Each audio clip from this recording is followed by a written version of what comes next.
there is no better place to start except for here, though.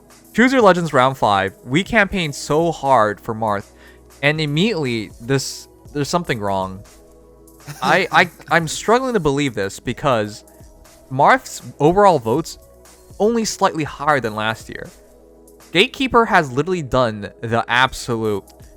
I don't think this will ever happen again.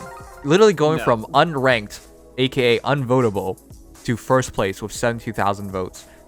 As the NPC, not even the first NPC, not enemy, not ally, in the entire voting Choose Your Legends series. Yeah, but here's 72,000 votes. Here's the thing, chat. There won't be any confirmation on this, but I've read a couple of things from the botting community, and they said one person said they were just using all their votes on Gatekeeper, and we got. Look, this is gonna sound a bit bad to like Gatekeeper. I'm not trying to ruin your fun. Okay, I'm glad for Marianne, but we'll get to that. Here's the thing. I'm not salty or anything. I do want to be clear. I'm actually really happy for the Gatekeeper. Whenever the community comes together and makes something amazing happen, I'm all for it. It doesn't even matter, like, to me what it is for. But whenever the community comes together, it's a beautiful thing. The community definitely came together for the Gatekeeper. However, the votes just don't make sense because I follow the FE Twitter counter every single day that they posted it up. It was Marth and Gatekeeper really close together every single day. Every single day. They were close. Now, it's not indicative of actual votes, but that's almost a 30,000 gap in votes.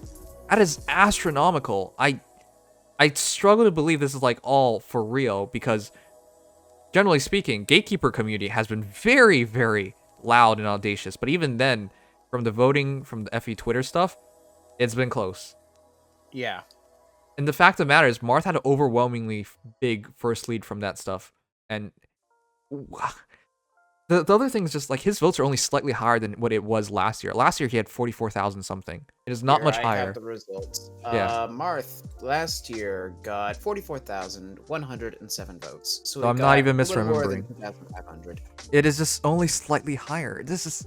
I mean, okay, the fact that it's slightly higher to begin with, considering the wall of having to have an account, is kind of interesting. That it's actually going up. That statistic in particular is kind of fascinating. And in fairness to the Gatekeeper, he actually has less votes than Edelgard did last year. Edelgard had 74,617 votes, despite there being no account block whatsoever. I'm not gonna down Edelgard as the Black Eagles were by far the most popular house, but oh yeah, well, I just want to say that I'm surprised Gatekeeper is so close, considering that Edelgard didn't have any account restriction. Right. I do want to be clear. Doesn't that also mean Gatekeeper is the overall first male by far ever? Yes, Dimitri had 69,448 votes. Last year. Sorry, chat. Like, I don't want to spoil anyone's party, but like this number is not making sense to me. I've been there for every single voting. It is like abnormally high. According to this, it's what now? 2.5, 27.5% of the players don't even play Heroes, which makes me believe that there's a large contingency of just Fire Emblem players that started helping in the Gatekeeper train, given the Gatekeeper meme life. That said, I'm still a little suspicious, but I feel like even if we took the bots out, it would just close the gap, not actually make Gatekeeper lose. Not that I know how you can bot this to begin with. Yeah. Anyways, I paid attention to a lot of this stuff. This doesn't make sense to me. Nonetheless, I'm not upset because I'm just happy Marth won. At the end of the day, that's all that mattered to me. Absolutely. It's just the gap is, I've never seen like this kind of gap. And to be clear, we have a couple firsts. Both Erica and Marth were first on their sides, and they both dropped a second. We've never had a double drop like that. Never. This CYL will be memorable for a lot of reasons, chat. So, to be clear, also, I'm really happy for Marianne. I did not think this was going to happen at all. She would beat Erica, and it's not even by much. It's literally less than a margin of 2,000 votes, which is kind of shocking for a top 2.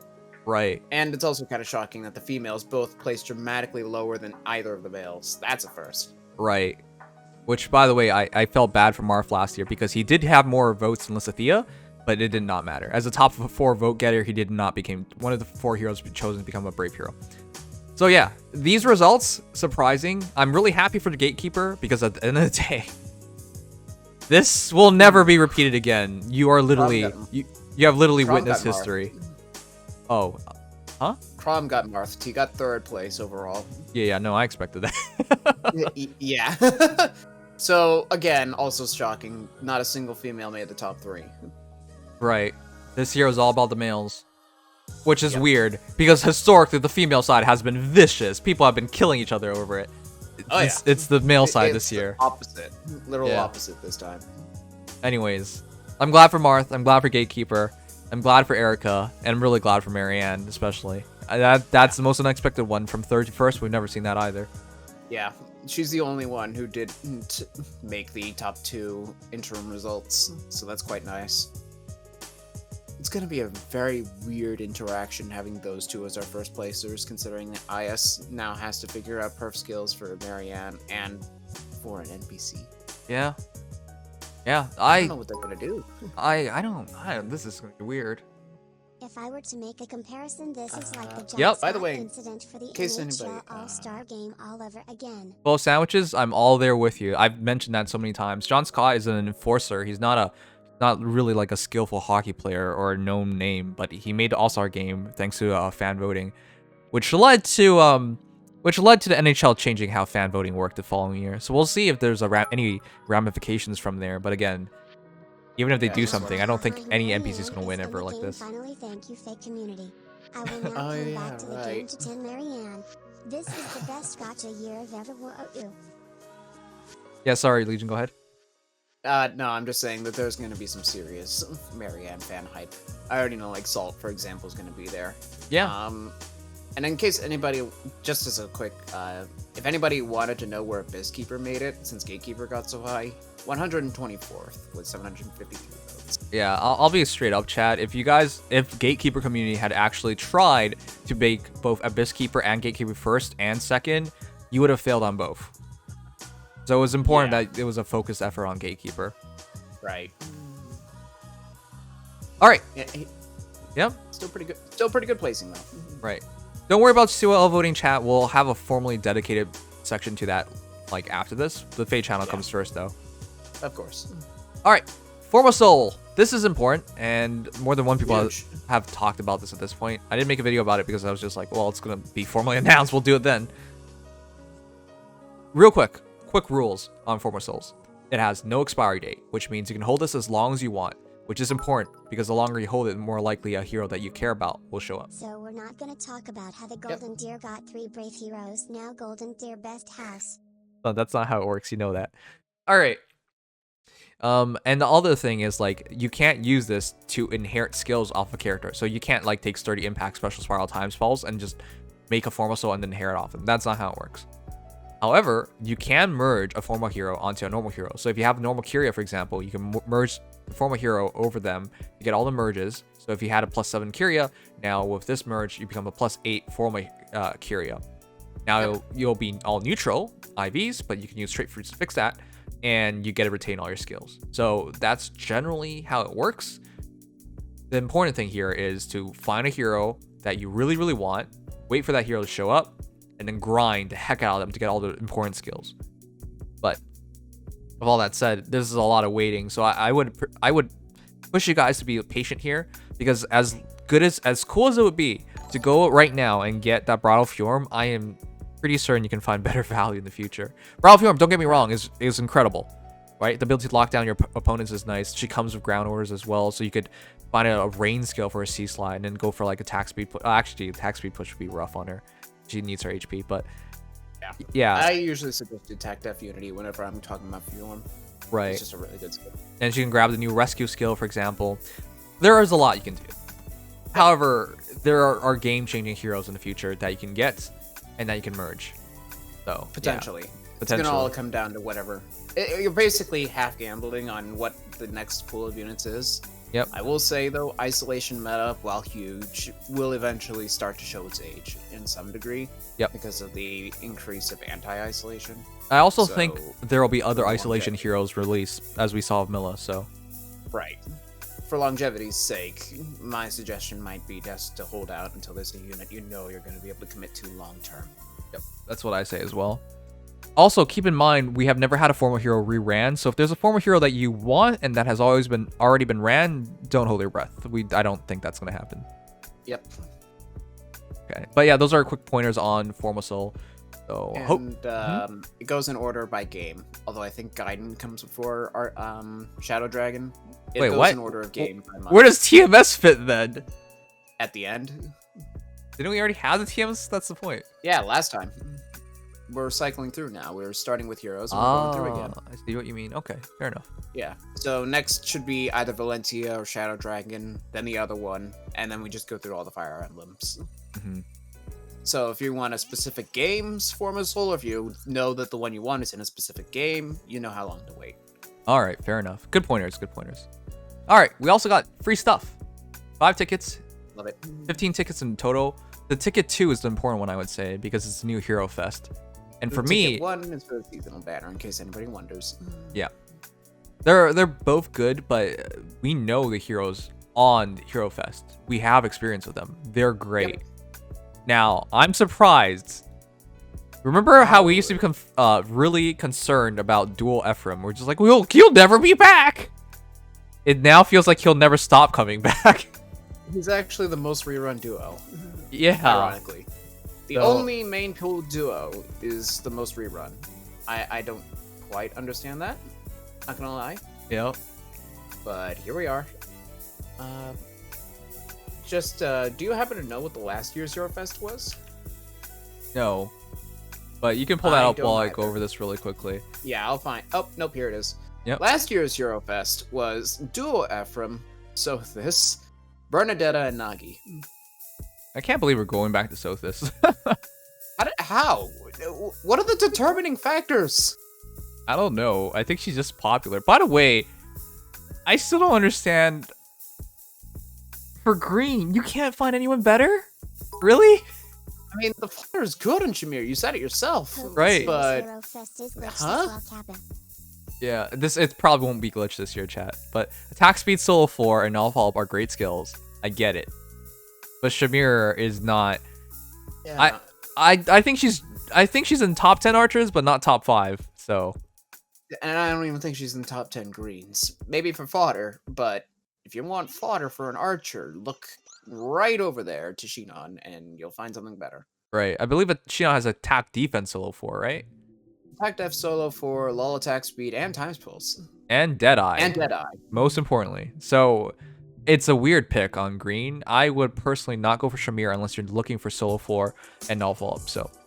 Yep, that would be my personal suggestion. Yeah. I mean, like, there are better greens you could have chosen. Like, I don't know, even Winter Sothis, Fallen Leon, Brave Edelgard, Annette, something like that. Something like that. I don't know. That is weird for me because you have an archer on the banner already. So to have 2 archers is a bit much to me, but I get it. Like, I get it. Like, null follow-up is really important nowadays, and I guess they really wanted it on the banner, so that's something. Dual Ephraim though, heavy blade 4, very good. I'll attack that. All attack defense. He's just like, excellent. A dual hero who gives you extra movement, enables Gale Force teams. He's just awesome. So don't worry, Yep. that's a good pick.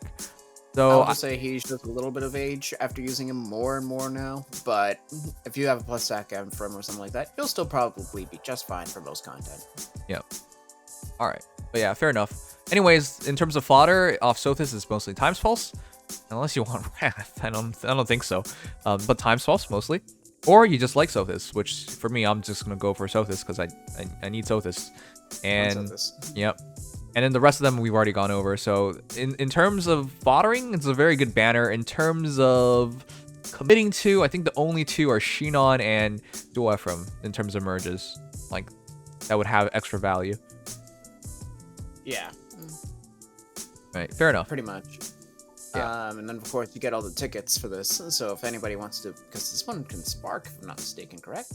Right, you can spark. I believe it said if you that. Want to... Yeah, it says it. Does it say it? I'm gonna wait for a moment to see it does, but it's important because Deadeye is a really good skill for almost any archer. Oh, it does. I don't think it. What is it? Yes or no, chat? I don't know. I'm so lost in the banners. I forget what does and doesn't have a spark. Sparking has changed a lot. It ain't sparkable. All right, fine. But it's Okay, well, still really still gotta good get because it's the first one with the new change for banners. So your 4 stars can become 5 stars. Right. You only have to do 30 or, well, you have 10 tickets, so you probably can get one of them in those 10 tickets, let's be honest. Right. You should be fine. Yeah. All right. Additionally, Grand Hero Party. This is really big for a lot of people. I was hoping badly for Tempest Trials Heroes to be included, but it's fine. Yeah, whatever. It's whatever, yeah. So ultimately, for me, the big one is Patrine. You guys know how I feel about her. The best offensive. What would you do with her? Huh? I mean, for you personally, what would you do with her? That gives me another merge. Because with this merge and then her rerun coming in the future. No. Oh. No. Neat. With her, I'd intentionally save my grails. And then with her rerun in the future, she'll have 9. So Yep. she'll be plus 9. So yeah, I'm pretty happy with that. Yeah, for clarity, this is not their official rerun, so they'll get rerun one more time some point down the road. Iago's just ended. I don't remember who comes after that, but just keep that in mind as far as when these will get rerun next. Yep. So yeah, chat, pretty important. Yeah, personally, just going through them, Gangrel is still a fantastic dagger unit. I know that Kronya is a really good vantage sweeper, but if you're looking for a generalist offensive unit, or just general in all stats, because his defense can even be good, Gangrel is still really nice. I love Aramia. I built her. Don't. Yeah. Just use Emran. Right. Also, Gangrel's better defensively than I think. Easily. Yeah, I think Kronya's better in terms of sweeping teams, but yeah, you take Gangrel defensively. He's so stupidly good there. So. Very impressive for Grand Hero, especially. I really like him. I started contributing as a same with George. subscriber knows. Very, very good generalist unit. Thanks, Gamers Miiverse. Sorry, go ahead. Thank you. Bit of a generalist unit. Very popular, I think, for a certain group of people, but for those who haven't built him, he's still really good. His Daniel-made bow gives him a nice drive attack support, as well as inflicting attack penalties, -5 to each, making him both a good tank and support unit.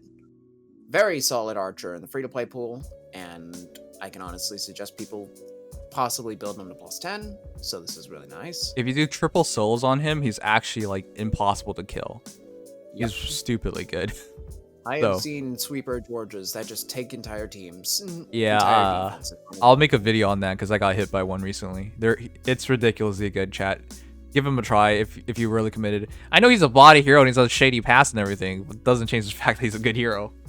Yeah, I hate that he's botted because I really do genuinely like George. That's what makes me so angry, because it's like, he's got such a foul means by getting into heroes, but probably one of the most interesting heroes they've ever incorporated. So you win some, you lose some. Yeah.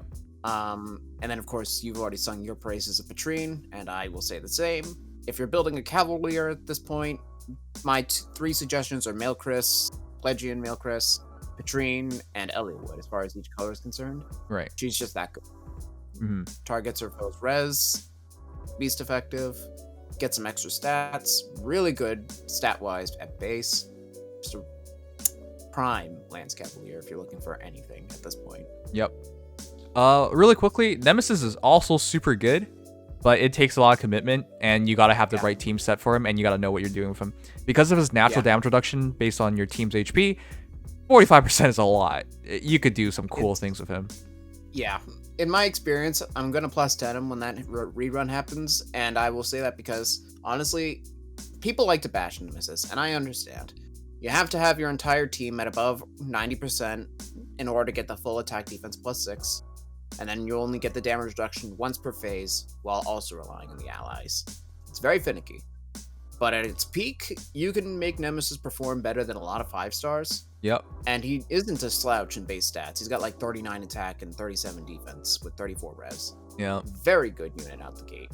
Unfortunately, he doesn't reach 180 BSD. Yeah, he doesn't reach 180. And we hold that against him immensely, but the reality is in battle, 1 BSD doesn't really matter. So Right. it's just scoring that triggers us, but yeah, he's overall still worthwhile. Yeah.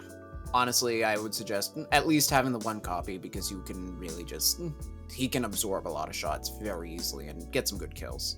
So very underrated, I guess, even if he's extremely hated upon in the community for his problems. Right. Next we have Gall, however you say his name. He's basically, if you give him Dancer Eldigan's weapon, he is like the best blue flying tank. Easily. He's very well min-maxed, has really good res, actually. It's incredible. For a Wyvern Flyer, I think he has probably the best res. Yeah, well, I mean, there's Ashnard, but, I mean, Ashnard's technically a Dragon Flyer, but yeah. Think of him as being a blue Ashnard. Very good res, despite being physical. His attack and defense are both great. Unfortunately, he doesn't have a perf. He comes with the Guard Lance, and his fodder is otherwise unimpressive. For reference, he has 28 base res. But yeah, Dancer Eldigan's weapon on him turns him into a very, very capable super tank that can just about take any natural engagement pretty handily, while also dishing out good damage. So honestly, I don't really see a lot of people building him, and I don't blame you because he's kind of generic, but among the generic Lance Flyers, he's one of the best for investment, so there is that. More importantly, it's Killick, and Killick's your best defensive hero in the Grail Pool, period. He is better than Flame Emperor because he's not armored, so he moves properly, has the same BST, better stat spread, I believe, more res, more importantly. Yeah, more res, substantially lower defense, but he does have a sweet attack super boon for 44 base attack, as well as a speed super boon for 31 speed if you want it. Yeah. So, very solid, kind of general unit. Not, like, his attack is great, but reasonably he's very balanced, very flexible. He's not like Ninja Hana, who has extremely high speed, but because he's a Grand Hero battle and he's getting rerun here, there are more copies to get a Kellic, and if you want a 180 BST infantry unit to use in Arena, then Kellic probably is now one of your best options. Yeah. My personal suggestion, if you don't have an Arena unit like Flame Emperor right now and you want one, build Kellic. Yep, build Kellic. I think Hannah has way more potential because she can end up being a great dual face hero. But you need Spurn, Close Call, or something in the B slot. Kellic is much easier to build, so DC and you're basically done. Drop QR on him, attack smoke, you're done. Like, there's not much. He's great. Yep. Very expensive to build Hana, too, compared to Kellic. For reference, when Kellic gets his official rerun, not this one, it'll only take, as well as for all of these, 1,350 grails to plus 10 them. Ninja Hana takes 2,700, and there's probably no way you're going to change that. So, very strongly recommend you look at the grail cost as well if you're going to build one of these axe infantries. Yep. Thank you, Casey, for the 5 gifted subs. I'll read what he said, chat. This is just a show, good faith as a Crom fan, and spread the joy, not the hate. This is what Crom would want Crom would want us to do anyways. Well, thank you, Casey. But yeah, overall, a great pool of heroes. Eremi is the only one I didn't really care about. Everyone else, great. I feel sad about Eremia. Alright, chat. Alright, let's keep going. Sorry, chat. Needed a break. Anyways, this is pretty big. Every single year, they do a GHB Grand Hero Party rerun thing. I love it every single year. It is so big for building up Grand Heroes. Yep. And that's why they're so good as Marina Merge projects. Alright, chat. This is awesome because we get a free hero. What is not awesome is they put the 4 stars in. Why? Somebody made it here. So I have a chart. It does not include the New Year's units, but no, actually it does. Scratch that. Here is a breakdown. This is from a couple weeks ago of all the units that will be in this, as far as 4-star and 5-star go. Wait, why would you do that? They're literally right in front of your. Oh, I so guess you can see the 4-star Emotes. Breaks it up a little bit. So chat, I didn't even need to look at that to immediately say go for colorless. It's the safest one. Yep. The only 4-star in colorless is Zane, and let's just be frank, colorless is deadly. Yeah. And even then, it's Zane. It's friggin' Zane. Zane's amazing. Neutral Zane is perfectly fine. You prefer plus HP, but neutral's fine. Oh wait, they have IVs. That's right. That's right. Never mind. It's a normal summon. It's a normal summon. But yeah, chat. The reason I'm gonna push you guys to go for colorless. You can go for whatever you want, but if you want the chances of getting a good hero and not getting screwed over by a 4-star somewhere down the line, this is where you go. Because this is a strong batch, right? This is probably the strongest seasonal set by far. Right. Valentine Feh is good. She's nothing amazing, but you put Bullfighter and Brave Bull on her, and she's... I guess Raphael nowadays is basically Feh. But not nearly as rest tanky, which is huge. Yeah, and he has more speed, which is weird, so... Yeah. But yeah, Feh's still good. Very easy to build. Great hero, but not necessarily for anybody. Dual Makai, however, is a game changer. You drop dominance, and now you win, basically. Yep. One of the greatest combinations is Dual Makai with Harmonic Altina. It's so weird to say Harmonic because they're both Teleseries characters, but alright. Harmonic Altina, because you both use both dual skills, dual and harmonic skills, and then you win. Unless there's a hindrance. Unless there's hindrance, that's right. Aside from that, Summer Mia, Harmonic Mia, really good. What is it? 75% damage reduction when initiating? Crazy. Basically allows her to survive anything, and she hits really hard, tons of speed. Summer Dorothea has a lot of attack, and I don't remember what else. Phone attack 4, I think. Oh, whatever. It's still great. Great support hero, great dancer. She's a refresher. Yeah. Yep. And Hidden Thorns. This is the big game changer, though. You need Dive Bomb. You need This is probably your only chance for a couple months. And Heavy Blade 4. Yep. Probably your only chance for a couple months. So this would completely fully enable a lot of heroes. A lot of people do this on Cordelia, for example. Yep. Just use Heavy Blade 4 with Dive Bomb and then drop like attack speed rain or something on them, and now they're destroying worlds. It's interesting. It's really good. That is Eflin. Eflin, correct? Yeah. I use her a lot. She's very fast. Very fast. She has Null Fault in her weapon, I believe, so she can use Wind Sweep. Yep. She comes with that as well. Yep. Interesting and hero. ARD attack speed. ARD attack speed is also good. So yeah, overall a really good hero. Zane needs no introduction. He takes the stats of nearby allies. Any nearby allies, he takes the high stat of nearest allies. So I use Zane. I love Zane. I think he's awesome. It's just you're not having a good time all the time. This is what I'll say. Yeah, a little finicky sometimes. Yep.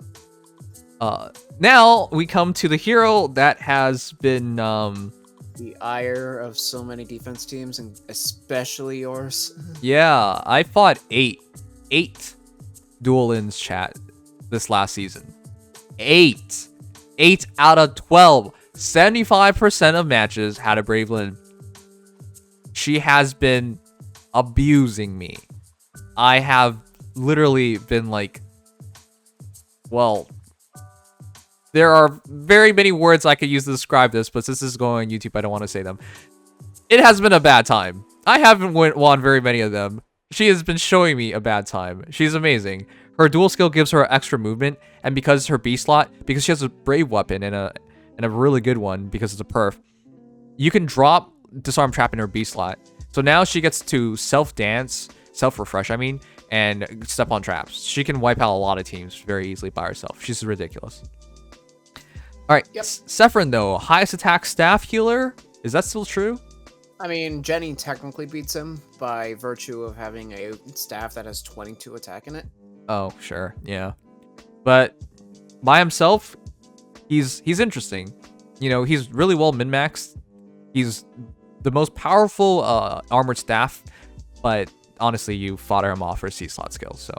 Or you use him for it and your defense. Good luck with that, though. It's important. His C-slot, is it even or odds? Odds, right? Huh? Odd turns, his C-slot skill. Yeah, it's odd recovery. Odd recovery. So if you have things that are detrimental to your team, i.e. like Milla locking down your dancers and whatnot, he gets rid of it automatically and gives a little healing as well. So interesting hero. And of course, Plumeria. If there's a lewd fairy, there is no more lewd of a fairy than the lewd fairy herself. So also really good. High attack, high res, attack res range. No, attack defense range in the C slot. Really good hero. Quicker post for some reason. But she also comes with close ward, so if you want to drag countering A slot, there you go. Whenever we have dual heroes who involve one that's riding, all I imagine is they're just dragging them along because they don't both get on the Pegasus or the horse or whatever. There's a little pulley cart in the back. Yeah. Like a little wagon. But yeah, chat. Carlos is by far the most guaranteed one to get a good one on. Now, Absolutely. greens have a lot of heroes. Holy crap. Yeah. We're not Green gonna go is over the every most one of them. many pool. Yeah, that's a lot. Yeah, one more than the colorless pool. Just for sake of reference. Red and colorless have the same number of 5 stars. Green has one more than both, and blue has one less than the entirety. So I'll just say right now, the one I cannot suggest at all are reds, because there are 4 4-star focus heroes there. Conrad, Young Marth, Zaharik, and Zahar, god damn it. And Caden. PS Wow, I said blank. Bravelyn, not Duolin. I said Bravelyn again? Oh my god, this is just a mental block. I'm too tired. It's Duolin. I know she's a dual hero. I know who Bravelyn is. I have her. I use her a lot. All right, but that's the hardest one to go through, chat. When you roll, huh? The blue one is. Oh, well. Here's the thing. I think the reward. 4 stars in the blue pool. Sure, but I think the reward in the red pool is really good. But you're right. Chances of getting a hero that's you should not want to go for is. I mean, basically the blue pool is not exactly entirely all happy and joy. Like, Quan's got decent fodder, but is not the most popular dancer. Navarre is kind of mediocre. right. I wouldn't argue Est is not overpowered. Right. And meanwhile, Red has Idun, Altina, Byleth, Sheeta, Sigurd. Right. I'm not disputing that. I'm saying don't touch blue, chat. That's Yeah, where you're gonna don't touch die. blue. I Do not agree. touch blue. There are 5 4-stars, and the rest of the 5 stars, only a certain amount of them are really good. I think Valoria is really good. Dual Tiki is really good, or Harmonic Tiki. Is it yeah, it's Harmonic. Harmonic. And Dual Pala, Trio Pala. That's it. Yo, don't diss on my boy Rudolph. Oh well, I think he's dead. But all right, you got it. He's still good if you're not using Hector, or if you need somebody that isn't Hector. Or is it But- that new guy, Gotri? No, I argue Rudolph. Oh, okay. I'm not going to this. All right, greens. But greens. I think if you. That one's actually second best. Yeah, I think you've got to go in this. It's colors and greens, chat. Greens, notable heroes, dual peony, of course. Possibly the best refresher in the game. Passive +6 attack, crazy good. Yep. Bernadetta is amazing as well because of her enabling by doing 1 damage chip on every hero. She can enable a lot of heroes who need to be under 100% HP. Bernadetta is her own defense meta. Yeah, Raids. she completely changes up how your Ether Raids team performs as well. I've seen it. One time, I locked it down at first, and then I realized, wait a second, I actually rather see how this goes out than to play it out. So yeah, Bernadetta with physics Veronica, and this Veronica had attack speed push and attack speed solo in her C slot. Basically, it gets Veronica to go into the middle of the map, gets refreshed, and now she's killing somebody. She's super jacked. So yeah, that one's just ridiculous. Yep. And then we got a axe tome hero, right? Or it's a blade tome, but it's a blade, except it's an axe, so it's an axe blade. It's an axe blade hero in Ninja Levitain. Give her some buffs and she'll kill everything. There you go. Of course, we also have Halloween Grima, who's amazing, and because of her B slot skill, some people even argue to take her B slot skill over Ceros's B slot, which is Dragon Wall. Which is a fair argument. It's and a then, fair of course, you have argument. the people who will put Dragon Wall on Grima. Yeah, it makes sense both ways. Yep. All right. Here's the 4-star though. It's Dancer Lachesis. If you get her, you're gonna be sad. It's not like she's horrendous. Not the worst. She has air orders, but if you pulled her, you wouldn't really be happy. Yeah, I mean, you wouldn't be happy with any 4-star demo, but dancers are dancers. A first copy Lachesis or a second copy for orders isn't bad. Right. I'm more worried about Sylvain. Right. Harmonic. Well, Sylvain is what is he has a attack defense solo? Or not, sorry. Rouse attack defense. Rouse attack defense. Yeah. And he's not amazing mage cav at low merch. Yeah. Well, res. Yeah. Harmonic Veronica though, that's what I've been trying to say, is probably her and Duso are probably like the best min-maxed, slow speed, hates null follow-up heroes because they're just so stupidly powerful when there's no null follow-up. Hard to kill, high attack, high defense, high res. Ridiculous. And are probably the best axe cap we have for what that means. Yeah. In the axe cap pool. I think it's her than Chris.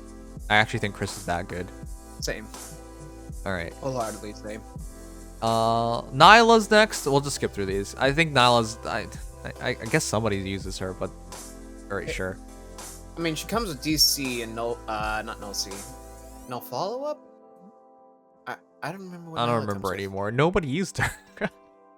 No, I mean, she's good. She's basically set up to get 1 cooldown spirals off her weapon. Yeah, I'm aware she's good, but nobody used her. That's the problem. Because Bridal Micaiah is on that banner. Right. Let me just double check. Bridal go- Nyla has Swift Sparrow 3. Wow, I'm really wrong. And Chill Speed Defense. Yeah. Okay. Don't. Young Merrick is where it's more interesting. Wind Sweep.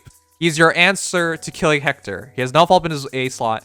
In his weapon, and he has Wind Sweep in his B slot. So he kills vectors. That's the most important thing. He's really good. Use him if you get him. Even he has a little bit of healing in his allies, the Righteous Wind. Yeah. And then Probably one of the best green mages. A little slept on. yeah, he is.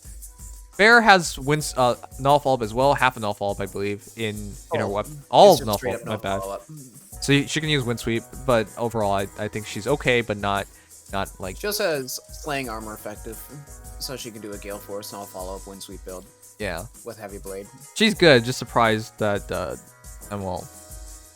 she's going against a lot of heroes at this point, so sure. And then finally, Dual Alm. There's nothing to be said. If you want Dual Alm, you got Dual Alm. He's great. Yep. True damage based on what, res? Nope, it's not true damage. Boost the foe. I think it's. Hold on, let me check this. I believe it's boosts his attack by 1/4 of the foe's defense and then drops the foe's attack by 1/4 of their res. Oh my god. Okay, well, that combination is stupidly good.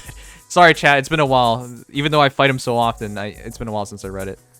Yeah, it's a really weird weapon, but on top of that, it comes with low attack speed and I guess bonus doubler. Yeah. And his duo skill is one of the only ways to remove isolation. Right. But yeah, with all that said, Kalisk first, green second, red third, blue last. There you go. Yep, I'll agree with that. Heroes appear in the Dark Desert Ritual special hero summoning event will not be included. I'm glad for that because Raphael would have gone for Kalisk and then we would have sad. Yeah, I'm a little worried that I'm gonna get a 4-star. I'll be honest. A Hero Rises 2021. Vote now to get 8 heroes into your top 8, and then we'll have a voting gauntlet to determine who wins. And the winner, everyone gets a free copy of. On March 10th. On March 10th. April 10th. Now, I do want to quickly talk about this because it was really fun. Was it 2 years ago or 1 year ago? With Altina. Last year. Chat. It was crazy because everyone was just like, oh, Nims, what are you talking about? It's a given Altina's going to win. Altina actually could have lost. She was very close to losing one of her rounds. I remember because it was on the opposing team. Yep. She was and close. For some reason, regular Edelgard was an option. Right. Because somebody decided that would be one of the people to vote for. Right. I will say don't vote for your favorites. Vote for heroes that will make a world's difference to you. Fodder or unit performance otherwise. Or both, because that's what I think Saros is, and I think Saros is going to win this. Saros is this year's Altina. Pretty much. She's going to probably be top 8, no problem. Whether or not she wins is going to come down to how much people vote for her in the gauntlet. Yeah. If I had to guess, chat, I think it would be Winter Altina, Saros, Dual Peony, Duo Lin. Dual Lin. That's 4 already. The rest is not Plumeria, so maybe? easy. Oh, maybe. I was gonna say Sarah, but nobody cares about her. Yeah, I don't think that Sarah's gonna make it. She's not there yet. Dual Sigurd's probably gonna be up there. I've already seen a lot of people pushing him. Dual Sigurd. Micaiah, Harmonic Micaiah. No, Duo Micaiah. Dual Micaiah, yes. That's 6 now. Who did I say? Freya! I did say Plumeria. because that would be an Astro Dancer. Freya, Plumeria. All right, it'll be a mythic, I think, for sure. But chat, we're just looking at a spam of mythics and legendaries and duels or harmonics. It's fair, yeah. That's what at the beginning I said. Those are probably going to be the units I suggest voting on because they have the most value thoroughly. But you want to know who I think will make it? Even though I don't think this is a good idea. Who? Brave Edelgard. Let's go. Come on, Edelgard, literally Edelgard, base Edelgard made it last year. Brave Edelgard, worlds, Legendary leagues Edelgard above. And Legendary and Brave Edelgard are both the top 2 on the greens. Yeah, it would not surprise me if one of the Edelgards made it in as well. Neither is good fodder. Well, neither is really good fodder. Yeah, I don't suggest it. Joint drive resin, what is it? Distant Ward? Distant Ward or Armored Stride. Yeah, no and thanks. Attack Rosillo 3. Right, chat. But we all worried about the day a critical option, you know? All of a sudden, it's friggin' Edelgard winning, and just like, oh. Last year, what base Edelgard, we did think there's a chance, a small one. Like, you should never count anyone out. Voting gauntlets have even with all the changes they made in voting gauntlets, surprises. We've been surprised in the past. And here's the bright side. We all get the free unit, but there is a sparkable banner with the top 4, so even if you don't get the free unit that you really wanted, reasonably you can spark for the one that you would have wanted. Yeah. If it's popular enough. So I will say right now, the chances of this being the best banner in the past 4 years is astronomical. Yep. Because we could literally have a banner of special heroes, mythic heroes, legendary heroes, dual heroes, harmonic heroes, like a combination that we will never, ever, ever match the value of. Keep in mind, it might be a 3%. It doesn't matter. If it's 40 pulls to get one guaranteed, you'll take it. Yeah. If it were a Hero Fest with those rates, it would be straight up bonkers. Yeah. But it looks like they're taking from both. So last time around, we had a free random of the top 4 for one of each color. That was 2 years ago when we had the Find a Vote event, and it's Tragedy that gave us Legendary Lyn. This time around, it'll be a guaranteed one of the 4 based on the voting gauntlet results, and then the same banner of the top 4. Right. This time with a spark, which is even better. Right. So yeah, this is incredible, chat. Make sure, I'm gonna just implore you right now, make sure you have enough for 40 polls. This banner. If you're gonna do it. I think there's. I'm probably gonna do it. Chat, like, we can be frank here and say the Feh community makes dumb choices more than once in a while. But the chances of the top 4 being bad is low. The top 8 will have bad heroes, but because it's top 4, it's pretty safe. Yeah, top 4 is a nice cutoff. Yeah, I think we'll have a pretty solid voting batch for the top 4 banner. And there's also a chance that we'll get multiples of the same color, which could actually be better because it boosts the rates. Yeah. So I mean, if you're petty broken, whatever. But yeah. Right. I'm just gonna say right now, save for this. Make sure you have however many orbs necessary for 40 polls. Depending on the duration, you might be able to save enough orbs from the day it comes out to spark. Right. But of course, it depends. Right. But I'm just saying, make sure you have enough by the time it comes out. This might be the best banner ever. Imagine if it's like dual Peony, Saros, Winter Altina, like, and then like Micaiah, or like like Micaiah. Like it would be incredible. It would change so many players' lives in this game because you literally have like glue eater combinations to win through ether rates. Literally, if it were just Micaiah and Altina, like you free summon Altina and you spark Micaiah, yeah, your ether rate's done. Your ether rates team is done. Yeah, you're gonna hate everyone with duel's hindrance, but I'll just tell you right now, not enough people use it. I actually argue. I've been seeing a lot of them this week. Oh, I still don't. All right, next, the new banner. I'll tell you right now, when I was looking at this, I had no idea what I was looking at. I was looking at what's going on in the battle more so than anything. I looked on the right side. I had no idea what was going on. This. I saw Lift and Three here immediately because they're very weird hair. Chad, can you believe Gustav got released in this form before he was released in his prior form? It took so long for me to even realize it was Gustav. I thought this was Crom's dad or somebody. Like, this did not look like... This didn't look like Gustav to me. I mean, once you actually see the scars and whatnot, you kind of see it, but it took me a very hard minute.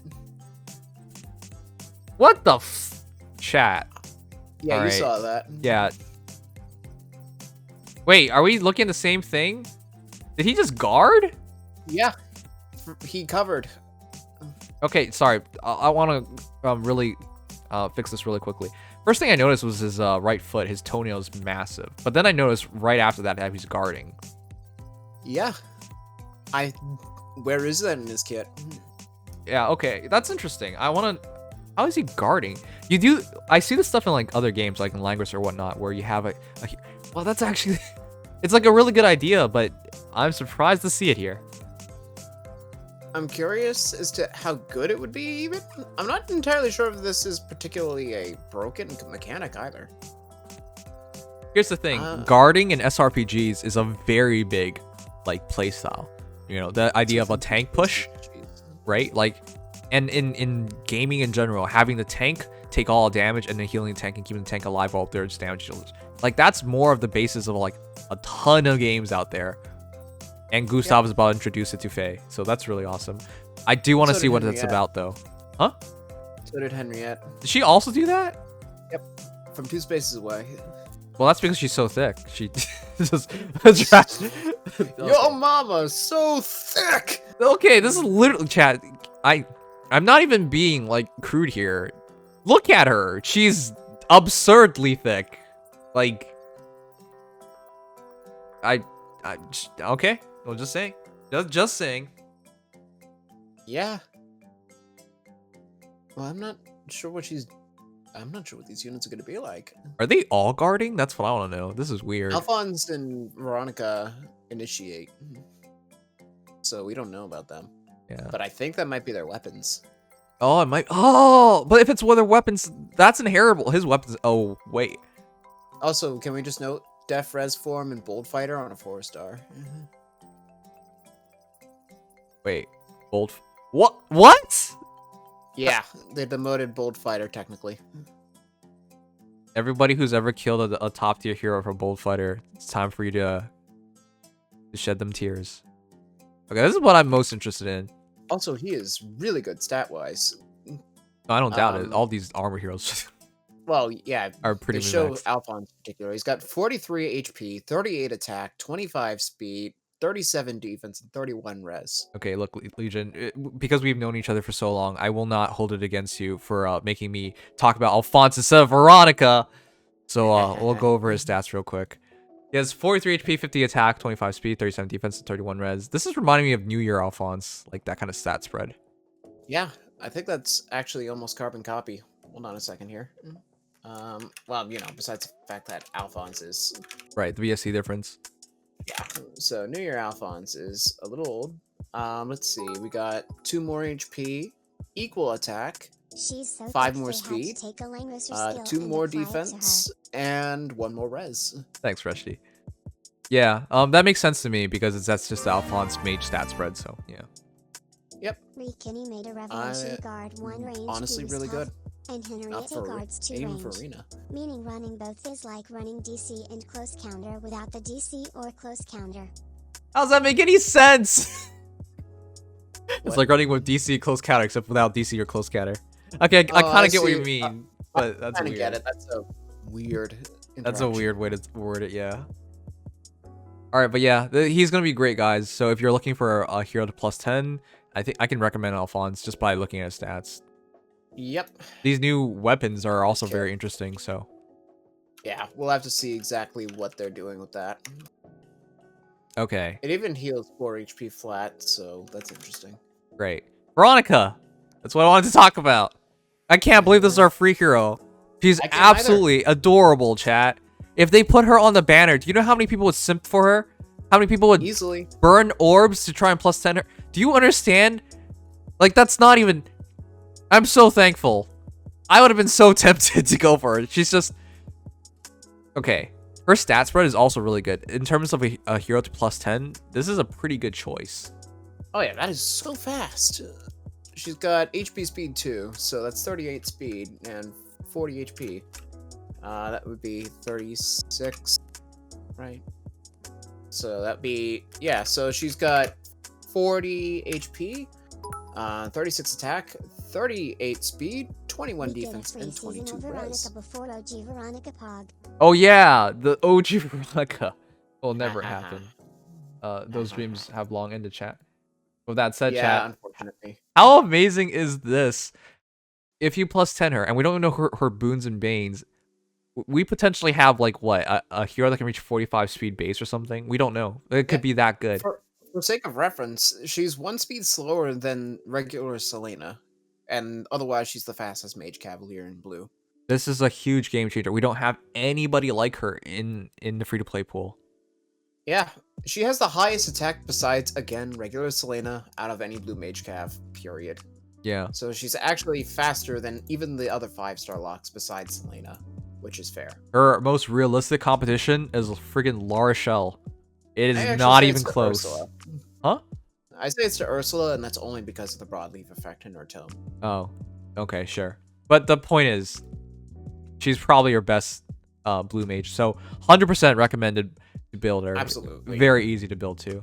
Now this! I don't know what a weapon does, but Blade Tome. This! Chat, you know I'm a big lover of art in Fire Emblem Heroes. But this is... No! What is the most defining characteristics of Lif and Thracier? They're jelly people! You're covering the jelly! Why? Wow. That's literally a selling Specifically point. Covering all the jelly. Do they not understand there's like a great deal of people with jelly fetishes? Like you're not taking advantage of that? Foolish. It's probably intentional that they cover it all, but still. Yeah. Ruin Well. it. I mean, I can't wait to see their damage art, I guess, but... Well, yeah, I guess the damage will probably show some jelly off, but yeah, that gets to me. This banner, by the way, Wait a minute, what's that? aesthetically, I'm not so fond of this banner, chat. Aesthetically, it's a bit weird. It's too roby. It's like everyone's wearing a toga. Like we're all Greek now, you know? Yeah. He has a new C slot. Yeah, I know. I saw that. It was really weird. What was it? It looks like Panic Smoke with the renewal symbol. Yeah. I don't know what it's... We've never seen anything like that, so let's not even guess. What is that? I don't know. And also that duo skill does 40 damage to all those enemies. Holy crap. Wait, what? Yeah, check the duo Wait, skill. what? No! But what about Hector? I mean, Hector probably has a different range, but... Yeah, it's probably the difference in range. But still, instead of 20 damage, it's 40. And What it's about a Hector? Cavalier. No, what the Oh, and there's also penalties. Chat! Okay. I get Hector might have better range, but if you can drop penalties on them and then smash them with 40 damage, it's... How is that going to be okay? No idea. It's probably, chat, straight up, it's probably range. But you gotta remember, Dual Hector was friggin' armor. Getting him in range was, like, he needed that. Otherwise, he'd be useless, you know? So, yeah, sure. There's more restriction on range, but this is a cav unit. They can get in range pretty easily. Yeah. Wow. Wait a minute. Is that tome giving +6 on all stats? It is.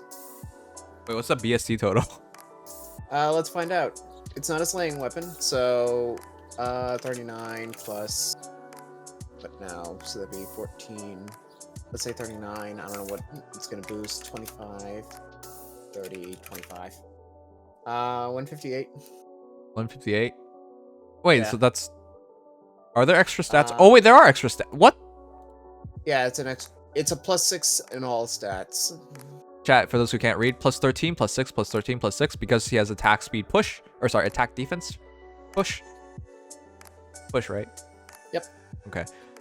So there's an additional 7. So yeah, +6 all stats. Great. And then, of course, it's got the Zuckerbecker damage to allies, but that's a lot of stats. Right. All right. It looks like there might be auto follow-up. Okay, I'll just Oh, ask wait, you guys what's- right now, chat. Do you like the look of this banner? Yes or no? And in fact, if you want to rate it, go ahead. But yes I or think the no? aesthetic. For me, I think it. for me, I'm confused because the way Alphonse is looking at me, it's like, does he want to give me these flowers? It's it's a weird look. Yeah, Gustav's just kind of doing his own thing in the background. Right. So it has a lot of flowers involved, a lot of togas, like Greek wear. From what I can tell, you guys are pretty split. A lot of yeses, a lot of nos. Some people feel it, some people don't. Huh? It is OCs at the end of the day. It's also OCs, right? So it has to rely entirely on the game itself to sell that concept. Though that said, this is the first Lift Thrasier alt after they kind of got screwed out on New Year's. Right. And both Gustav and Henriette are getting into the game not as their bases, but as seasonal alts, I guess. Right. So what I will say is this banner might not look the best, but it's among the most interesting banners I've seen yet. Like this guarding ability just Alphonse might change the game. wants to make peace with you, Nims. Lith himself might be insane. Yeah, Lif especially will be insane. But we'll see. This is really interesting. And no, I will not make peace with Alphonse. Will you make peace with Lith? Well, Lif is a cool guy. Kind of dumb, but yeah. For me, for me, chat, by far the best looking hero, Veronica, and she's free, so I'm just really happy about that. Yep. I am definitely looking forward to building up Veronica. Yeah. I can say that for sure. Poor Sharina. Well, we went through the story. We know now she might not actually be a part of the family. You know what I mean? So yeah, it kind of makes sense. Don't worry. A thicker Sharina has taken your place. I guess so. All right, chat. But yeah, that's an interesting banner. I do think these are great concepts to put in the game. I like it, but We'll have to see exactly what the execution is. Because Right. I really don't know what's going on yet. I don't know what's going on either. But that's potentially game changing. Yep. Oh, Kadoke, February 4th is when it comes out. Your merit cap Oh, yeah. increases 7k. This is nice, chat. 3 feathers for everybody. Oh yeah. I can't wait because, like, for me, for example, checking my catalog of heroes for a second, I have 496 heroes. I collect, and I have every single one of those in my barracks. So if you take that and multiply it by 1,000 hero merit per, that's like basically giving me an extra 496,000 feathers. Wait, I thought it was Yeah, 2,000 right. increase. It's a 1,000 increase. It was 6,000 cap before. Oh shit, my bad. Yeah. But still, that's like almost 500,000 feathers for a collector like myself. Right. So that's huge. The more time goes on, the more hero merit caps matter. Right. Okay, but yeah, that's a big little thing to drop in the game. We're kind of surprised. Like I think a year ago we were like, no increase. Like we were weirded out by that. No increase. Are they done? Are Yeah. they done this time? It's like every time we start getting to the point where we're asking if hero merit's just done, they do it again. Yeah. Like I don't even know. I don't know if they're ever going to stop. They're just gonna keep doing it at the weirdest times. I thought they were gonna end at 5k, but now I think they're gonna end at 10k. But then, for all we know, like 5 years down the line, we're at like 20k. I don't know. Yes, probably each the- unit is now a free 5-star in feathers. Yes, every 5 star is worth a 5 star. Nice. All right, chat. But yeah, hero merit cap increase, small little thing to give to the players. So for people who watch videos on like Raw Domain farming, for example, you're really happy at this point because now, like some heroes are easier to farm than others. So this is like, yeah, just 3 feathers. Okay. It is enormous for me. This we Whew. now have a face, chat. I We think now have one of a set of predetermined faces. I think that this is most important. The SP on Alphonse was 2021 low. Thanks for like picking up on that. All right, so chat. Here's the thing. I think this is probably best for female players of FEH, because for me, it's always was clear that Kieran was male. Now there are female options. not to be like that. I just kind of find it funny. Your character almost changes skin color when they remove the hood. Oh yeah. Oh yeah.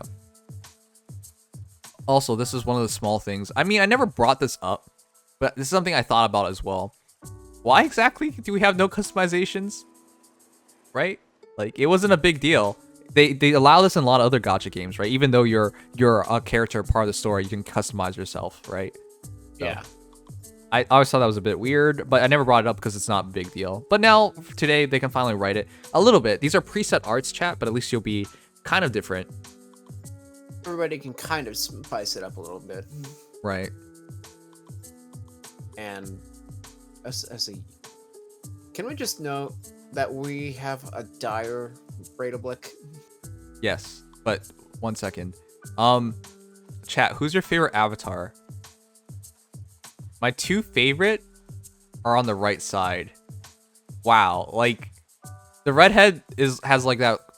Kind of reminds me of Annette in a way, but she's really, yeah, really cute. And the furthest right one looks pretty spunky. Now unfortunately, I think all the girls are flat. So rest in peace. Well, yeah, I kind of have to be like that, I guess. The black girl. I mean, I think the girls look real good. The guys, I have zero feelings for. I'm sorry. The guy that's closest to the front looks the most generic protagonist I've ever seen. He looks shonen protag 1000%. I'm not interested. Not in that. So if I were to stay as a male, I'd just keep my base form, like the hooded up guy. That's fine with me. In the hood kappa. Yeah, the hood. Yeah, Virgies. There you go. I'll just stay hooded up because everybody else doesn't quite represent me in a way. And the girls, I like the girls, but yeah, I can't actually see myself using one of the male characters. Yeah. They'll probably add more in the future, yeah. But knowing Feh, I mean, just look at our castle maps. They didn't add very many over the years, did they? Look at Probably not. Female Robin. She is in the same pose It'll as probably the be like the redhead girl Robins. fitting There's as not a lot both of- our avatars. Ah, actually, this does remind me of female Robin as well. So, Oh yeah. anyways, Yeah, I'll probably keep it to that static set. I do like it though. Yep. Dire Bredablick, chat. Do you guys want to realize this weird fact, which would be we're actually a better fighter than like tons of heroes, like actual heroes in the game. Or colorless mage with an actually really solid stat line. You know this makes us like a top 5 colorless mage. Don't tell And them that that. we're all... Don't tell by them that there default. aren't even 5 colorless mages, but we're top 5, baby. Wait, are we third? The fourth. Aw, crap. But we'll probably be top 3. Probably. But we're top 5. Yeah, let's just ignore that part. I don't know if we're gonna be better than Zane. I mean, technically, we're even better than Zane because we can beat anything. Yeah. Zane has to be near people as well. Yeah, we're best colorless mage now, chat. Don't let anyone tell you otherwise. We are whatever the meta wants us to be. Yes. We can be any. We can all be anything we ever want to be. Oh, but we are stuck with our tome being the namesake of Reinhardt. Oh, that's true. But we got a gun. We do have a gun. We are a colorless gun infantry. This is literally like the shonen fantasies. Or not. Sorry, the isekai fantasies for everybody. We get taken back to another world, except we brought a gun. We're actually, and now we're using that gun for justice, I guess. Justice. Instead of shooting out heroes, we're shooting out justice. Alright, cool. But yeah, they've clearly chained up Mjolnir Strike, chat, and there's a new structure. I think that's pretty cool. This adds a lot more to the game mode. And I do think Mjolnir Strike's boring. I'm sorry. Like, you guys can enjoy it if you like, but I personally thought it was pretty boring. This spices it up, so I'm appreciative of it. I agree. I'm curious as to what exactly they're doing here. Is this gonna just be how it is from now on? Or is there gonna be something different? Yeah, or is this something they throw in? I'm interested in seeing that's that. the summer structure. Yeah, the summer structure is just little you pointing a gun, which is insane. Just a movable bolt tower at that point. Yeah, sort of obstruct strats are gonna be a little less necessary now. Yeah, there's Summoner too much space obstruct too. strats. Right. Summoner, yeah, that's... Well, no, you can still do it from the left. Right. Chad, are you actually gonna do any of this stuff? Like, okay, no, the skill stuff absolutely you're doing. But like... Oh yeah, I'm gonna make myself as broken as I can. Yeah, just make yourself broken. But the greetings thing, this is a weird place to put the greetings. That's weird. Yeah. It also looks a little weird. Maybe it's just me with the white space. But this was... I kind of had a feeling something was going to happen because this was actually data mined, if you remember. This was data mined. Of course, we didn't know anything about it. It was just a greeting. But yeah. Apparently, this is what that greeting turned into. A full playable you. That's funny, Archimedes. Hello, MadCrash. Hi, Legion. Hi, Nims. Hey. Alright, but yeah. There's a new game. Likely they've updated Mjolnir Strike, and now we got a fun little extra hero to use. So overall, those are good changes. I like that the map for Mjolnir Strike got a lot bigger. Yeah. Yeah, I think that's necessary to make it at least a little more interesting. By the way, we are a 167 colorless, well, BST colorless gun infantry with 41 HP, 35 attack, 35 speed, 28 defense, and 28 res. You know, Very balanced. that makes us better than the Asgard trio. You realize that, right? Like they've been trying to protect us, but we're better. Hold on, let's bring out Sharena. So Sharena has 2 more HP, 3 less attack, 3 less speed, 1 more defense, and 6 less res compared to ourselves. Yeah, okay. Why are they protecting us? We should be protecting them. I mean, nobody ever accused them of intelligence, let's be honest here. I mean, you're not wrong. Alright, but it'll be interesting to see if we can switch weapons as Orbiting Comet picked it out, because it looks like we could possibly switch weapons. Does it show the filter? I think it was in the filter briefly. Let's see. I'll double check. Filter. Yeah, it actually does show weapon. Right. But it would be kind of weird because, well, here's the thing. If we can switch our weapon, that means we can use Void Tome. In theory. Alright, chat. See, the filter features weapon. Yeah, it's weird. I don't even know what that's supposed to mean. Can we actually, like... Use signature weapons and skills? Yeah, but is it all only colorless weapons? Or are we gonna get other things? I have to imagine it to be. Because otherwise we'd be a colorless sword hero or some shit, you know? Like, what? Yeah. I think it's... If it's just colorless tomes, then it's probably either just perf colorless tomes. skills or we're literally just using Braidblick. But then again, Which, I guess it's fair. It's fair, but if you get Void Tome, you're also pretty busted. You're literally... I mean, if you're you literally have Void Bravimon. Tome and Impenetrable Dark, you're just Bravimon. You're just Bravimon. Yes, the summoner was Bravimon all along. That's why he had all these different voices. Yeah, okay. And wait, Bravimon's also... We've solved it. The identity of Bravimon. Where did Bravimon go after Blazing Blade? The world of Fire Emblem Heroes to become the summoner. So, he got summoned. We've solved it. Illuminati hats, tinfoil hats, all on. We're all in. We're actually Bravimon. You could actually run Impenetrable Dark and then run Joker's Wild. So now we're Bravimon, but we're also just whatever our allies are. Yep. Yep. Oh, I cannot wait to see how stupid the combinations can get. Yeah, that's actually adds a lot of fun. Mjolnir Strike needed something to liven up, freshen it up, and this is it. Oh yeah, that is gonna actually be fun. I am actually excited for future iterations of Mjolnir Strike. Same here. Yep, Even just the defense testing to use Kieran for ourselves. It's gonna be fun. I look forward to this. All right. It will definitely be interesting. Absolutely.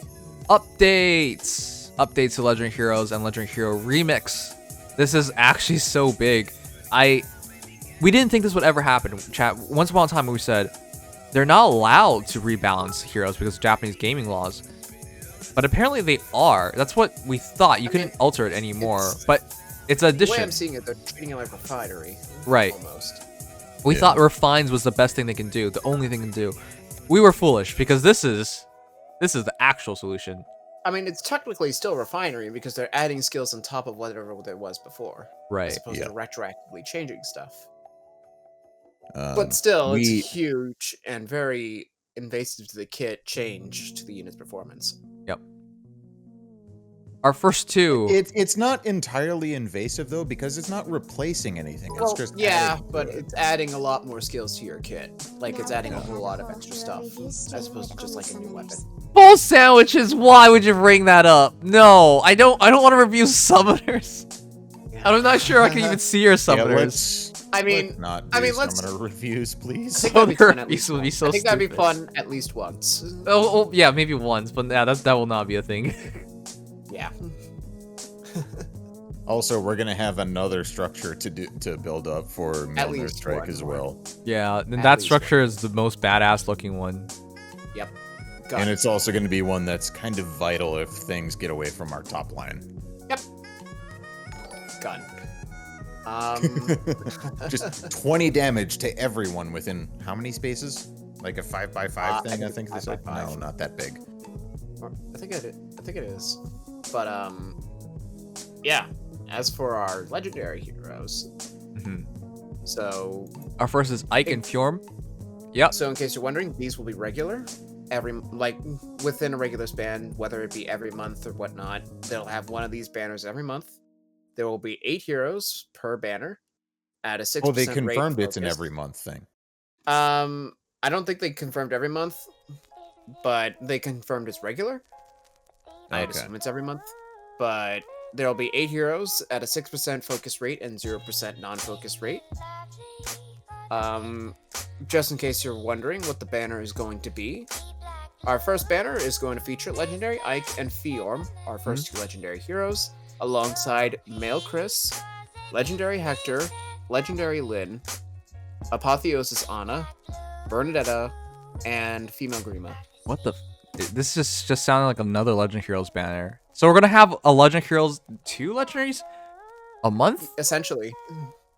Like, so a legendary except and a the second mythic. one's gonna be a little Oh my worse. goodness, your orbs are even more crushed, chat. How are we gonna- we can't afford this, but it's cool because look, It is really cool.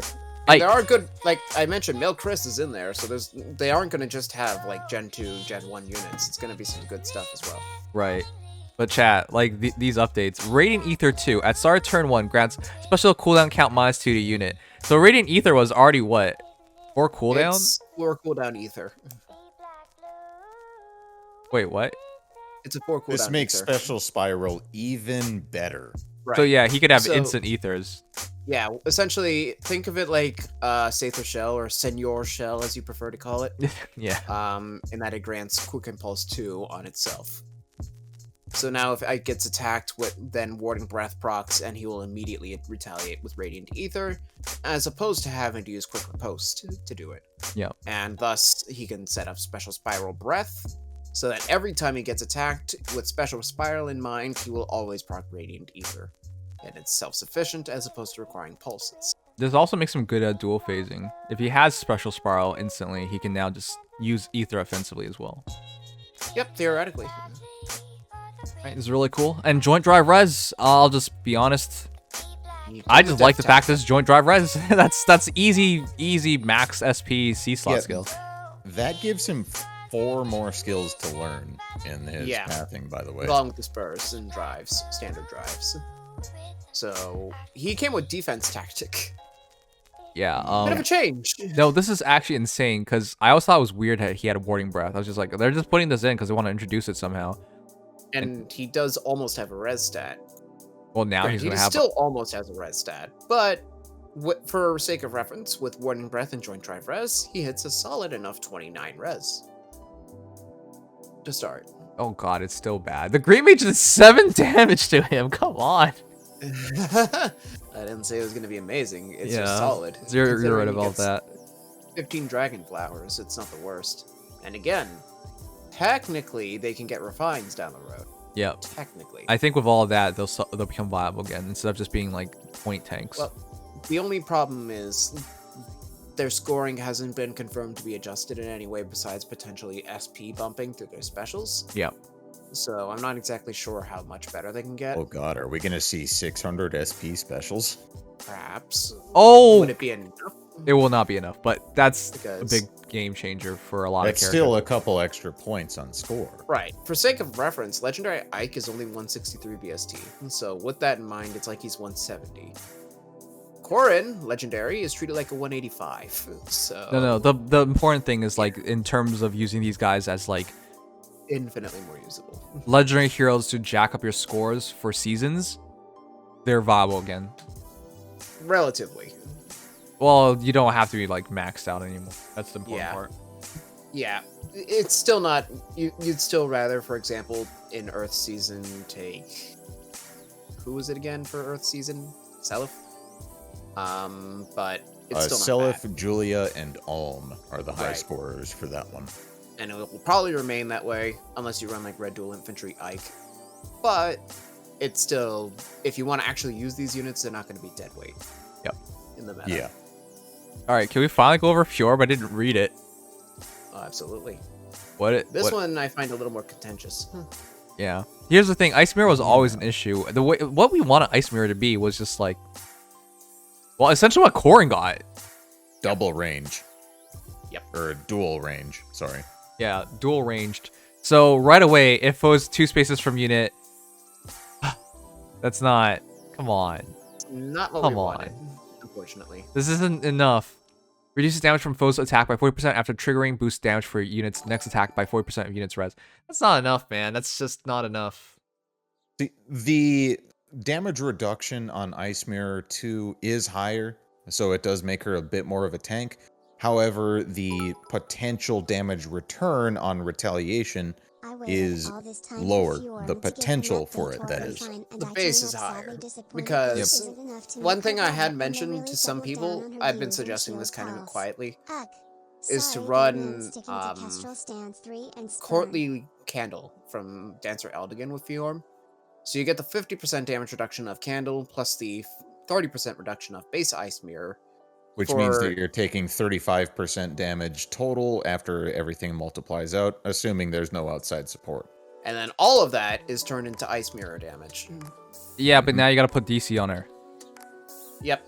That is the one disadvantage, but you're not using but Lapeter's not that good right now. So right now, essentially what you'd be doing is jacking up Fjorm's damage by taking a significantly lower amount through damage reduction. So this is sounding very short-sighted, unfortunately, because I think within a year you're gonna regret it. If in fact Legendary Hero, if we do get Legendary Hero refines, chat, Fjorm's probably gonna be your first. Yeah, I think Fjorm will be better with attack that. defense unity on Fjorm is nuts. Yeah. I will not argue about that. Yeah, because her base res is higher than her base defense, and so this is something that actually... Yeah, she does come with attack defense bond, so this only introduces 2 things into her skill tree to actually learn instead of Ike getting 5. Yep. But still. At the end of the day, this gives Fjorm the... Instead of having all of her damage through Ice Mirror being potentially insane scaling, is trying to make it a little more consistent by turning into a Twin Blades proc, essentially. But only at ranged, which is the one problem it had. Because, okay, I just want to point out why that's a problem, chat. That means up close, you get nothing. You essentially have no special against anybody immediately in front of you. That doesn't make sense. That doesn't help. Like, I'll just be honest. Like, yeah, sure, she does take hits at far, but the majority of battles are up close, so you're just essentially not having a special. That being said, with our current meta, there is a significant emphasis on ranged units. At least in Ether Raids. Yeah, and they're very prominent in Arena as well. Legendary Heroes and Ether Raids is a giant question mark. In Arena, I guess. So yeah. In Arena, you're Arena facing, is going to make attack players. defense unity something that's actually very good for Fjorm. Right. Simply because she wants to soak debuffs on those now. Well, here's the thing with Arena, you don't have a choice in those cases anyways. You gotta use these skills. Which, in fairness to Fjorm, that means that you literally just give her a Rally Plus and she's already max scoring now, which is much nicer. Well, I do think attack defense unity was the perfect skill because it's just natural regression. She came with attack defense bond, so it makes perfect sense. Yeah, I think that's probably her best option for A-Slot, unless you completely revitalize her kit, which, like I mentioned, Candle build, I think it's really good right now, but as you mentioned, with Lapeter getting a refine potentially within a year, that probably won't last. Yeah. Hopefully it's not actually that long. We'll see. We'll see. But, I think. Yeah. But nah, I think this does a lot for Fjorm. It really gives her a specialized role to fill now. Doesn't make her legendary Corrin though. Let's not. Yeah, kid not ourselves here. even close. Yeah. All right. Yeah. Chat, that's still a really good thing. It's just Right. remember this is just wave 1. The other heroes, for example, the one I'm looking forward to the most is like seeing You know what would have been Legendary perfect Lyn. for Fjorm? well, legendary Lid, yes. Because Legendary Lyn's probably gonna get a Loss of Decay upgrade. Yeah, Laws of Decay 2 is something that Legendary Lyn badly needs. She could genuinely be usable. Hmm. I'll be honest. And Axel, maybe she'll get Laws of Decay 2 and Swift Mulligear 2 as well. yeah, there's a bunch they can do with her. But Axelush, you're right. If they move Ice Mirror to her B slot skill or something, they could have like a unique beast skill instead of using Shield Pulse. That would have made a lot of sense. I feel like they lacked a bit of imagination for fixing Fjorm. Improving Ice Mirror wasn't what anyone was asking for. We were asking for them to fix Ice Mirror, but not improve it, you know. We were more so asking for her to readjust Fjorm to being a generalist rather than doubling down on her disencounter role, which she was originally designed for. Yeah, chat. So Yeah. that was wacky. I'm disappointed in Fjorm, but again, it's just a start. The hero that I'm actually looking forward to most is Ryoma, because he also sucks. I mean, I'm looking Bushido- forward to Grima. Oh, yeah. that would be a really Yeah. interesting one. Colors Flying What if she Dragon just too. what if she just got Dragon Scale? Oh, Oh god. yeah. So chat, Oh god. this is gonna be fun. This is gonna be fun. Your legendary heroes. Here's the thing. Here's the most beautiful thing about all this. You don't have to pull them. You don't. These are just Especially updates. these two. And also, as soon as the version update drops, these skill updates will apply to Ike and Fjorm immediately. And these two are both free, so you can immediately play around with these changes. Yeah, so the entire point is like, yeah, don't regret pulling those heroes in the past. Now, with that said, there are some of you guys I want to specifically call out. Oh, actually, I won't bring up names. But there are certain dumbos who've like killed their Grimas off for res smoke. Get fucked, A you lot of people idiot. did. You should have expected something to be done one day in the future. But yeah, I've known people who fought off legendary heroes for all sorts of dumb reasons. And now they're I mean, doing for Res legendaries. Smoke, your options are Grima or Brunya. Sure, but I'm saying at this point, because they're getting like a new skill, if you had held on to those heroes, they would have gotten even better fodder. Yep. Yeah, you're not wrong on that one. So yeah. I'm genuinely... If Expiration gets her refined, keeping in mind Male Grima as a proxy to that, and she literally just got Dragon Scale with another skill, should be amazing. Other than drive act. Yeah, here's the thing. I know people who killed Fjorm for drive attack. This is what I'm talking about! Oh, right, she does have... I'm surprised they didn't give her Joint Drive Attack. I was actually I looking mean- for joint drive attack after seeing the joint drive res, but yeah, that would have been too I much. actually look for Attack Def Unity over the Joint Drive Yeah, Attack. attack I think depth unity was more important. Unity is definitely better. But Um, again, it's still one of those little things. Yeah. It's still a little weird to look at it, but it's understandable. I mean, I don't want I'm to just guess about saying- weapon refines yet, chat, but I don't want to Damn it, get just skill load the refines freaking either. page. I don't want to guess skill refines either, but let's say, like, just as a hypothetical, Grima gets a refine. Okay. And let's just say that Grima got Dragon Scale and Dragon's Ire from her Halloween self. Like, that's literally just it. She just takes her Halloween skills. Should be great. That suddenly makes Legendary Grima a lot better. yeah. Yep. Because Legendary Grima is also moderately fast. Colorless. That too. Sorry for that sudden outburst, Nims, and just so salty aren't. Wait, what outburst? Oh, about the ice mirror? Nah, I understand it. It's justified. Does It's not negating Fang.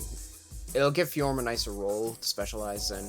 For sake of reference, by the way, 30, she has 34 res, so that'd be 12, 4, 8. I just question why Ice did that, because they should have known. Nobody uses Ice Mirror. Everyone switches to Ether. If you're serious about Fjorm, you switch to Ether. Yeah, Weird. but I mean, it is her signature. Might as well keep that signature. Well, they could have changed the range. That's what I'm saying.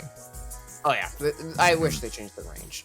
It could still be her signature, but now usable. So yeah, they could have done something, especially because negating Fang's still better. That's the thing. It's still better. Yeah. I mean, this does more damage. Ice Mirror immediately does 13 damage now. For reference with Corrin, I think she has how much attack? Oh god, they are rigging the votes for Hero Rises so bad with the notification for it. Yeah, don't worry, we'll go over that. All right. Yeah, right. 59. Just for sake of reference, Legendary Corrin does one more damage than Fjorm does with Ice Mirror. Okay, well, Fang, and that's because of more attack. Well, sure, but that's also because negating Fang's, you know. Well, negating Fang is 30% of attack as opposed to 40% of res. Sure, but it's also both for both ranges. That's why it's better. That's why that's why it's underwhelming. better. I'm just saying that even if we look at it from the perspective of what their optimal circumstances are, Fjorm does less damage at base. Yeah, so I don't understand why they didn't just change range. They could have. Wish they did. All right, the bigger thing changes how summoning works. 4-star special rate, chat. I have been asking for them to do something about summoning for a long time. I was thinking small because it's been 4 years. Give us something else to look forward to in summonings other than just smoke or no smoke. You know, like, please. It's not that difficult. Yeah. But they took it to another level this time. Because this time, it's like sparking in other games where all of a sudden something happened and now you got a 5-star. Like, you thought you were getting a 4-star? Nope, you're getting a 5-star. This is a really good idea. This is more than I expected. And you can look at the background. It's on Night Sky. Like, they actually worked on this. They actually gave it a little tweak. Yeah. I like it. Well, there's that, and the really nice thing about this, it doesn't affect pity rate at all. Yep. Yeah. They're separate focus, pity rate lists, 3%, 5 stars. Yep. This will start with banners appearing on the 4th. So Correct. starting on the reset on the 4th itself, or reset going from the 4th, I think, is what they mean on that one. Because they base it on Pacific time. I thought they said the Furofest banner was the first one to have it. That starts on the 4th. Oh, okay. It does? I'm pretty sure. Anyways, the entire point, chat, is now every orb that you have is just much more valuable. The chance of getting a 5-star is much higher, and the heroes available are way better. This is a nice little thing to throw in. This will allow you to think of it. hold 5 stars without them actually breaking. Yep. And it's on its own separate pity rate. So think of it this way. The 4-star focus rate is applied to this. The same rate. Yeah. So for however often you're getting Pledgy and Raphael, for example, in the newest banner, theoretically you could get one of these guys. One of any of them. Yep. Another thing that this is making building up the old 5-star units significantly more viable. To a plus 10, just by the virtue that eventually somebody's going to end up dropping by. This is also going to make certain bits of fodder significantly easier to actually get. Brave Celica bringing a tier 4 A skill, for example. Yep. And I just bring her up because she's on screen for me. And then on top of that, there is the question, will these be applied to double banners? Special Heroes banners, Legendary and Mythic banners too? Well, I wouldn't assume... Oh, shoot, you're actually right. Those aren't 5 stars, technically. Yeah. Will this... They're not 5-star focus. Interesting, actually. Hold on a second. Oh, by the way, chat, this also opens up for some, like, god-level summonings. You know what I mean? Say, for example, you're, like, unlucky and now you've reached 10%, God forbid, right? And now you're just pulling 4-star, like, 4 stars that turn into 5 stars constantly, and your rate's still high, you know? Yep. You could literally have a circle of 5 Brave Hectors, in theory, and your rate doesn't go down. Yeah, it's gonna cause some funky... it helps your rate go up. Yep. Right, it's gonna have some funky summoning sessions, like... It won't pity break you, don't forget that. Yeah, summonings just got cool again. Like, people who've been skipping summonings don't, like, there's gonna be a bit of fun to have. This is what I wanted from the animation change, but this is even better. Yeah. These heroes... Okay. Keep in mind, these no longer... So, as opposed to what they were doing before, which means I'm guessing they're yeeting the rerun schedule. They also are no longer going to be available as standard 5-star pity breakers on any banner, period, unless they are the focus unit. So, for But it was example, you can't basically get like pity that broken by anyways. Zelda. Yeah. Well, I mean, on regular banners, like, for example, if I just go okay. over here and just pick a random banner, like... No, but this is better, but this is much more available, that's the thing. Oh, yeah. Like, for example, the weekly revival we have right now, I can't go in there and get pity broken by Brave Lynn. I can right now. That will not be possible at all with any banner going forward. Okay, yeah. Starting on the 4th. Right. So you can only get these as four turned 5-star units, which is really insane. So chat, prospect. Let me put it this way. You remember when we asked for more heroes to be demoted to 4 stars? This is basically the same thing. Except better, because we save feathers. Because if they're 4 stars... Instant counter is in the 4-star pool now, technically. Yep. Yeah, As is Special Fighter, Armor March, Deathblow 4, Close Counter, Guidance. Yeah. And refines for old 5-star heroes if we can't even pull them outside of revivals. Yeah, Burgess, you got it. This fixes one of the most crucial things and adds a lot more fun. Like, they could still add more... Huh? Oh, shit. Bold Fighter is demoting on Alphonse in this Valentine. Yes, we event as mentioned well, that. by the way. Correct. Yeah. So now it's actually demoted and fake demoted. Just as a perspective, Brave Hector is in this. Yeah, you know The that most meta unit right now. that actually pisses me off because There's some meta-defining units with their refines that you can just randomly get without losing rate. On any banner at any point. right, No. like, Potentially multiple times in the same ring. and I'll be clear, you don't need a +10 Brave Hector. Having a +2 Brave Hector would, But it's if already you ridiculous do- how good he is at low merges. So But if you do, Yeah. if you that's a do, +10 Hector for Arena. Yeah, because would he score at the actually 180. scores as if he's in the 180 range if you give him a 300 SPC skill. Which yeah, technically means that now Brave Hector is the highest That wasn't DST for Jesus, free-to-play that was unit me in the reading 4-star this. pool. God, that's dumb. wait, that was by. Oh. Good job. Well, you gave me 50 more bits to correct me, so it worked out. All right. Wait, I just realized we finally Oh have a yeah, technical Sigurd is going to be a 4-star really quick good one. riposte. 4-star quick riposte, finally! Technically, Leo 4-star was QR. technically 4-star. Leo will be 5-star when you get him, but technically he has it at 4-star. And he comes quote-unquote as a 4-star unit. So if you want QR fodder, if you just pull a random Leo, that's your most guiltless QR you can finally get. Yeah, and yes, Sigurd is in So- here as well. Wait a moment. So is actually, this system just getting an old one of the 5-star things and just about this making it is it's flashy not and just pretty getting an so old that you don't 5-star feel and bad making it about flashy and getting pretty. bit. You're getting it as a 4-star that immediately promotes to a 5-star at the summoning screen at no extra cost to you, and it builds your rate. It does not take away. So you don't have to spend the feathers to promote them as a normal 4-star, and you're also not ruining your own pity rate. And some of them are actually ridiculously meta because Book 2 refines have actually been insane. Mm-hmm. Wow. So, Vector fans, congratulations. Vector fans, congratulations. You're obnoxious. And now, Brave Egg fans, if you're not +10, you're definitely +10ing now. Time for Nim to get hardened. Brave Roy is significantly more available now. I guess one day I'll get hardened, sure. Yeah, I guess we've been talking about this forever Finally. now. It's never gonna happen. All right, Yep. but Well, all the units. These all, by the way, have not 40 dragon flowers, so you can't use this as dragon flower farms. yeah, it's not. As a Yeah. weird note. It also pisses Maybe me Brave off. Roy actually has a chance to stand out as Well, opposed to Elliewood. Elliewood is resplendent, but if you True. don't have resplendent Elliewood, technically you're right. Roy is now the better candidate. Also, I've been trying to say, this pisses me off. Look at that. Brave Lucina's here too. You literally make this bullshit combination so easily. Yep. Yup. You can just literally have the most glue-eating possible combination without having to break any pity rates.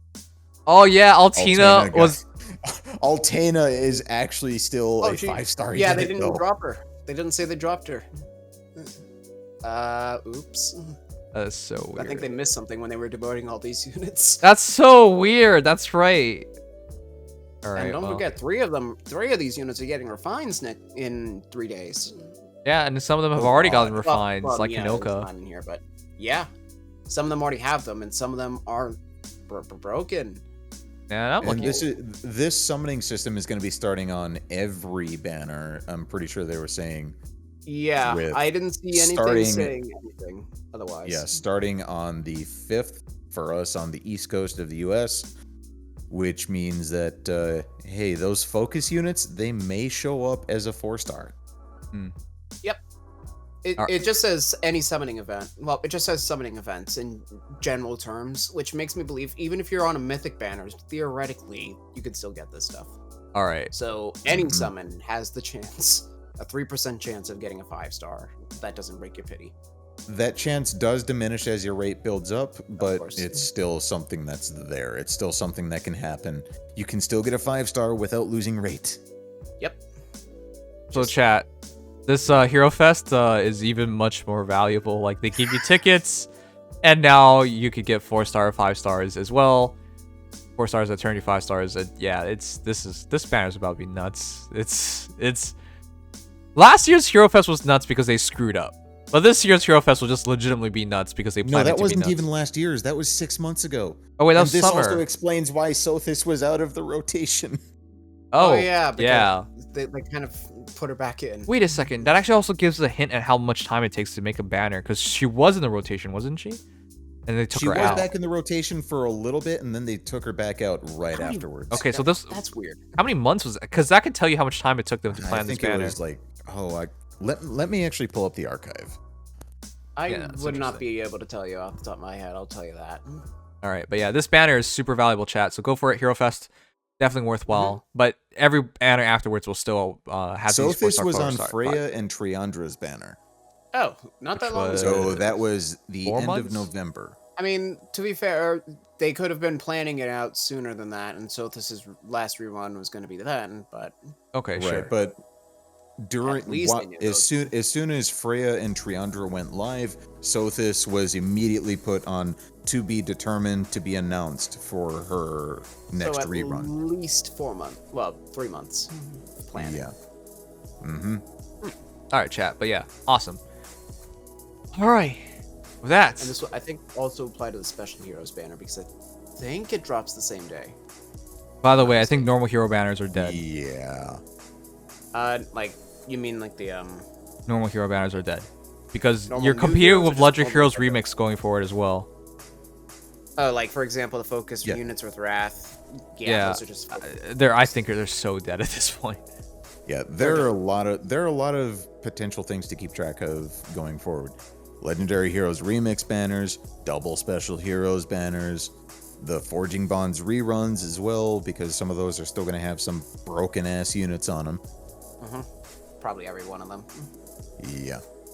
And so it's in mind that the first Legendary Banner remix rather is going to have Spark Pull as well. So if you want to spark for Male Chris, I guess, or any unit on that banner, you can. And that will be on the 13th for those of us on the East Coast. Which also has this pity rate, 4-star, 5-star rate applied to Now, if only the notification would actually load.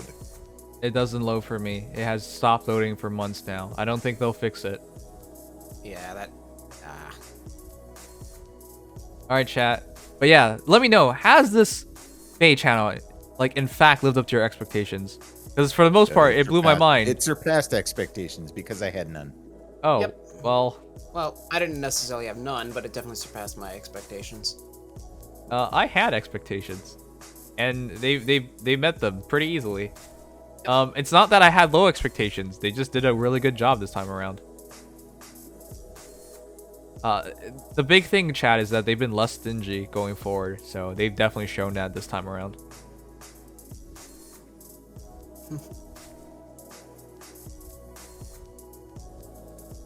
Marth in shambles. Marth would be in shambles if he didn't, he wasn't part of top 2. He's fine. He's fine. Don't worry. Yeah, at least he's there. Is Legendary Marth part of that oddball set? units? No, the legendary units that have been snapped out for this so far are Ike, Ryoma, Fjorm, Ephraim, Lyn, Hector, Gunthra, and Grima. Oh, Gunthra could actually be really interesting. You wanna know who's actually in shambles? Crom. He's missed the train. In Smash! And now in CYL, like... That's the real man in shambles.